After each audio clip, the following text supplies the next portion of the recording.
लोकसभा चुनाव आजमगढ़ से अखिलेश यादव जी लड़ रहे हैं। अखिलेश यादव जी एक मजे हुए राजनीतिज्ञ हैं, इसमें कोई दो राय नहीं। लेकिन आजमगढ़ में समाजवादी पार्टी के कुछ बड़े नेता उनकी जीत को लेकर के इस कदर आश्वस्त हैं कि वह आम पब्लिक में जाना भी भूल गए हैं।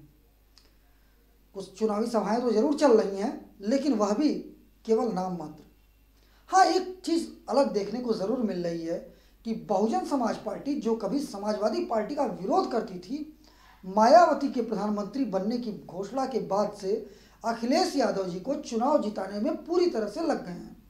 देखिए रामशक्ल यादव और संदीप श्रीवास्तव की इस रिपोर्ट में। समाजवादी पार्टी से राष्ट्रीय अध्यक्ष और महागठबंधन प्रत्याशी अखिलेश यादव आजमगढ़ से चुनाव लड़ रहे हैं। इसमें कोई दो राय नहीं कि अखिलेश यादव एक मजे हुए राजनीतिज्ञ हैं। लेकिन आजमगढ़ लोकसभा की सीट पर अखिलेश यादव चुनाव लड़ें और हार जीत का अंतर यदि कुछ खास न हो तो राजनीतिक गलियारों में हलचल कैसे होगी।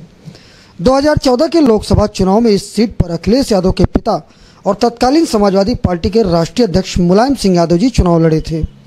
सामने भारतीय जनता पार्टी के प्रत्याशी रमाकांत यादव चुनावी मैदान में थे। उस वक्त मुलायम सिंह यादव जी का पूरा परिवार एड़ी चोटी का जोर लगा दिया था और यह जीत का अंतर केवल 63,000 का था। उस वक्त भी यह माना जा रहा था कि मुलायम सिंह यादव लाखों के अंतर से चुनाव जीतेंगे। लेकिन जब चुनाव परिणाम आए तो यहाँ के स्थानीय नेताओं की, जो सरकार में कभी कद्दावर मंत्री और अन्य पदों पर रहा करते थे, उन्हें सांप सूंघ गया। क्योंकि मुलायम सिंह की जीत का अंतर में जो कमी थी, उसके जिम्मेदार कहीं न कहीं से केवल और केवल यही कि वह कद्दावर नेता थे। शायद यही वजह भी रही कि जिले में विकास तो हुआ, लेकिन मुलायम सिंह यादव 2 से 3 बार ही आजमगढ़ आए। इस बार भी पार्टी के राष्ट्रीय अध्यक्ष अखिलेश यादव चुनावी मैदान में हैं। गठबंधन से प्रत्याशी हैं।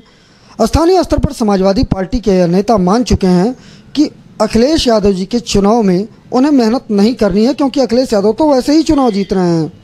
हाँ, कुछ नेता अखिलेश जी की नज़रों में आने के लिए कुछ जगहों पर सभा करके उन्हें अखबारों और सोशल मीडिया के जरिए अपनी रिपोर्टिंग का आधार बनाकर भेज रहे हैं, ताकि वह अपने आप को राष्ट्रीय अध्यक्ष की नज़र में अच्छा साबित कर सकें।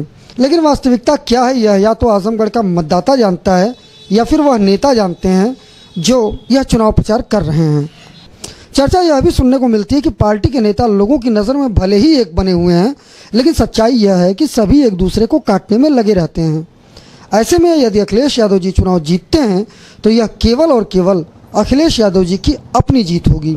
पूर्वांचल एक्सप्रेस न्यूज जल्द ही आपको इन तथ्यों को लेकर के एक समाचार भी दिखाएगा, जिसमें आम पब्लिक के और यहाँ के स्थानीय नेताओं के बारे में लोगों की राय रहेगी। बहरहाल यह सामने आएगा, लेकिन अभी चुनाव 12 मई को होना है और तब तक बहुत कुछ नए नए मामले सुनने और देखने को मिलेंगे।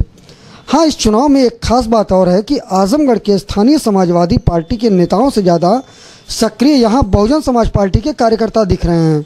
शायद लग रहा है कि बहन जी को प्रधानमंत्री बनाने का सपना यह पूरा कर लेंगे। इसीलिए पूरी ताकत अखिलेश जी को चुनाव जिताने में झोंक देनी है।